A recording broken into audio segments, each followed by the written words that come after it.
কি করো? এই যে বিরিয়ানি রান্না করতেছি। একটা ভিডিও করি তাই না? অনেকদিন থেকে তো ভিডিও করি না। না, আপনি ভিডিও করতে পারবেন না। আপনি ভুল করে ইয়ে কইতাছেন, তাকাও, এটা কোনো কথা হইলো? কেন ভিডিও করতে পারবো না? না, ভিডিও করতে পারবেন একটা শর্ত। কি শর্ত? আপনার কাছে একটা দাবি আছে আমার। কি দাবি? এই যে মুরগির গোস্ত দিয়ে বিরিয়ানি রান্না করতেছি, বিরিয়ানি রান্না করার পরে আমি গরুর গোস্ত রান্না করবো। আজকে রাত্রেই? হ্যাঁ। মানে এখন এটা খাবা, খাওয়ার পর ঘুমের প্রস্তুতি নাই? না, গরুর গোস্ত ভুনা করবো। গরু গোস্ত আবার বোনা করার প্রস্তুতি? এই দাবি কোনো এটা যুক্তি হইলো? এটা এই দাবির কোনো মানে আছে? এটা পাগলামি হলো না? না, কখনোই না। আপনি জানেন না, বাংলাদেশে 2025 সালে যত দাবি দেওয়া ছিল, আন্দোলন ছিল, বাংলাদেশের মধ্যে ফার্স্ট হয়েছে। তাহলে আমি কেড়ে আপনার কাছে দুই একটা দাবি করতে পারবো না? বাংলাদেশে যত দাবি আছে এটা কি বাংলাদেশের মধ্যে ফার্স্ট হয়েছে না সারা পৃথিবীতে যত দাবি আছে এর চেয়ে বেশি হয়েছে? হ্যাঁ, সারা পৃথিবীর থেকে পৃথিবীর মধ্যেই ফার্স্ট হয়েছে বাংলাদেশ, আন্দোলনের মধ্যে, দাবি দেওয়ার মধ্যে। মানে তুমি বলতে চাইতেছো যে 2025 সালে সারা পৃথিবীতে যত দাবি দুবা নিয়ে আন্দোলন হয়েছে এর মধ্যে বাংলাদেশ প্রথম স্থান দখল করছে।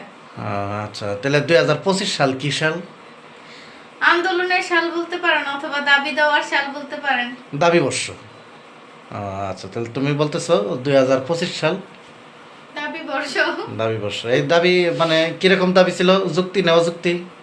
কিছু যৌক্তিকা ছিল, বেশিরভাগই অযৌক্তিকা ছিল। মানে এমনি অযৌক্তিকও ছিল? দাবিও ছিল।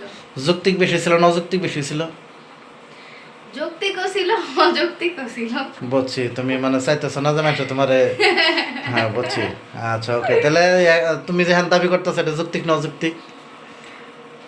আমারটা 50-50, কারণ না রান্না না করলে না তো না আপনিও না, খাইবেন। আসলে এটা ঘটনা কি জানো? এই যে একটা রান্না করতেছো, এটা খাওয়ার পর আবার আজকে রান্না করা কোনোভাবে চলে না। তোমার এই দাবি যেমন অযৌক্তিক, ঠিক বাংলাদেশে গত 1 বছরে যত ধরনের দাবি ছিল এর 95% অযৌক্তিক। তুমি কি কথাটা বুঝছো? বুঝছি। মানছো? না, মানিনি। মানো একটু কষ্ট করি। না, মানবো না, মানলে দাবি করবো কেমনে? হাই হাই, মানবে না? না মানো, মানার অভ্যাস করতে হয়। না, এখন আমি মানতে পারি। আপনার তাহলে ঠান্ডা পানি খাইবেন এই কনকনা শীতের মধ্যে? না না, তুমি এটা বাদিতে আমার 5,000 টাকা জরিমানা করো, সমস্যা নেই। তাহলে আপনি এটা মানেন, আপনি কলের পানি খাইবেন আর আমি গরম পানি খাবো, মানবেন? হ্যাঁ, এটা দেখছেন ভাই কি ধরনের যুক্তি বাংলাদেশে বর্তমানে? একজনে কলের পানি খাবো আর একজনে গরম পানি খাবো। এইরকম ভাবে বাংলাদেশের প্রত্যেকটা কাজে যুক্তি ছাড়াই মানুষ যুক্তি দেয়। ঠিক আছে না?